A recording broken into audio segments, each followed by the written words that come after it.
And welcome on into the next video, where we are going to go through the next section. This route is pretty simple to get to the next stage. You basically just go down the path that you just unlocked, follow the checkpoint, or the flag marker. Now we're going to the Khevari Dunes. Yeah, I don't think there's really too much to worry about here. This quicksand, if you get into it, it'll take you at least a couple jumps to be able to get out of it. But you can actually kind of stay near the top of it, and for the most part not lose your speed. But it's usually still not worth trying to do any funky business with it. I actually don't know if there are any secrets that are hidden underneath any of the quicksand pits. I've never really had the courage to check any of those. But yeah, for the most part, you just kind of go basic platforming through here. I think this section will include one of the first required enemies to kill. That's kind of like a pseudo mini-boss kind of thing.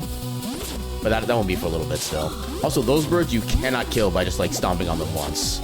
So those, you basically just ignore those. Yeah, skip all the pokies. I don't remember what they're actually called. I just call them pokies because they're basically pokies from Super Mario World. And yeah, that thing that just jumped out of the quicksand there, that thing can poison you if it hits you, so you do want to be kind of careful for that. Because especially in the early game, when you don't have a lot of health to start with, poison can absolutely wreck you. And you can also slide through those guys to stun block through them as well. Yeah, pretty much all of the small enemies you can usually, like, slide kick through to be safe. Oh god, I need to be careful. Yeah, if I get this low in health, like I said, this is, yep, perfect. That's when I start kind of hitting blocks to see if I can get some random health, which in that case I did. Get another checkpoint. Now we do something that is anathema to most platformers. We go left.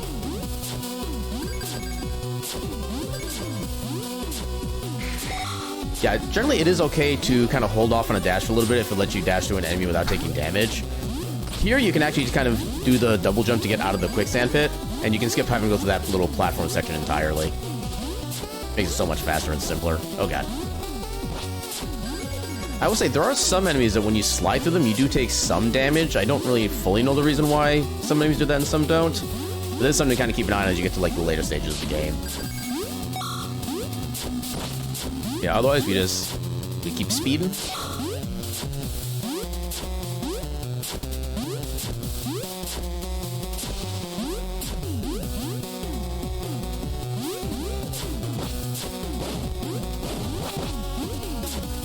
Oh, dang it. I tried to correcting it on the platform, but I missed it. Yeah, you always want to be careful when platforming in here, because just a little slight miscalculation can make you lose a lot of time. And for whatever reason, I feel like it always happens when you're like just about to hit the next checkpoint. Because every death in this game, especially at sections like that, is going to cost you a good minute at a time. So, yeah, the key, especially if you're just starting speedrunning this, the biggest thing you can do to get a good time is just to not die. Be careful, be extra cautious if you need to, just don't die.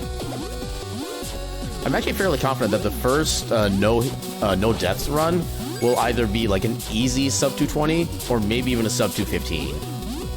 Because I haven't had any runs that have been even close to a deathless run yet, and I'm definitely eager to see what they actually look like as far as the final time goes. Dang it. And yeah, for the most part, just doing basic contact damage with an enemy will do a lot less damage than when they actually attack you with something, like that bird did with its beak. I think just basic contact with it would only do like half a heart, but since the beak attacked us, it did a full heart. Oh, okay. Yeah, sometimes you just can't make the cycles, so you just have to kind of just admit defeat, basically. So this is the first required enemy. My method is basically just do a whole bunch of like fire breaths, and also watch for the fireballs so he can shoot back to you. And we're out of magic. If you're out of magic, you can just kind of do that to the guy. Also, it just occurs to me, it's at the start of this level that you would spend your first two level up points, or first two levels. So you'll need three level ups in order to get these. Your first strength level will cost 1 level up point, and your second one will cost 2. Now, just imagine I did this at the start of the stage, because that's what I should have done. But yeah, since I'm not like letting myself go in kind of like automated mode, I'm kind of missing out the things I do basically. But yeah, you want to have 2 level ups when you start this section. You can do some of the sections a little more easily and quickly. Yeah, there's a secret there. You don't need it, so we just skip it.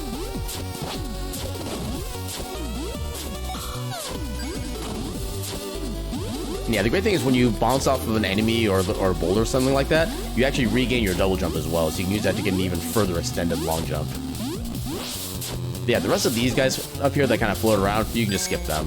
The only one that's required is the very first one you encounter. Then just come down through the little quicksand pit here. It's very slow. Hopefully there's like some tech that gets found in the future to make that faster. I don't know what that tech would be, because I'm not good at like finding tech like that, but hopefully one day there will be people better at learning speedrunning than me. So this is our first enemy that you can reflect their grenade, insta-kill them, and they give you 25 experience per kill, which is by far more experience than any other enemy you'll get at this point in the game. So you pretty much always want to try to get the reflecting on them. I'm amazed I didn't get hit by that. But yeah, if you see the green military guys, always reflect their grenades.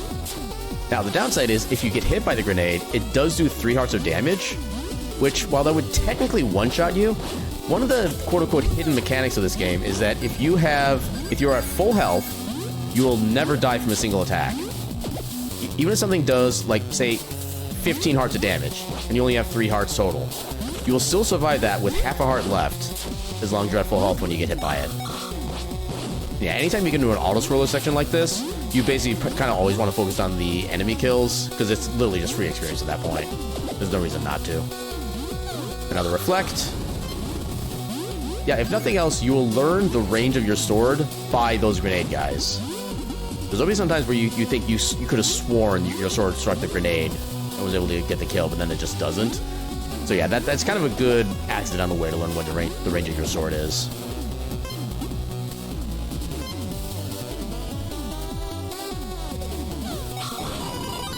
Yeah, it'll eventually give you this little thing as well. I think once you get like your 6th level is I think when this pops up, you just want to button mash this as soon as you see it. It's just reminding you that, hey, you have skill points, you should be spending them.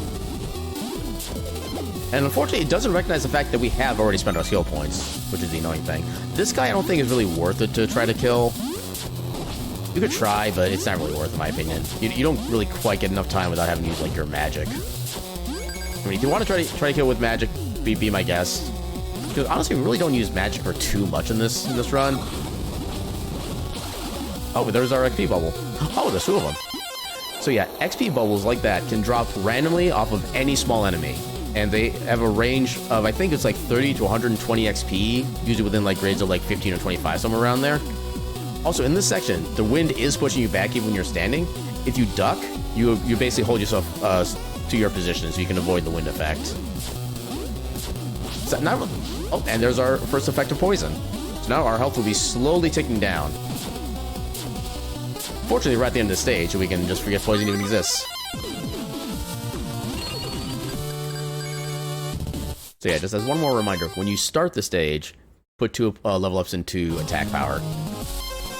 Yeah, poison, you don't want to get poisoned. It's not a fun effect.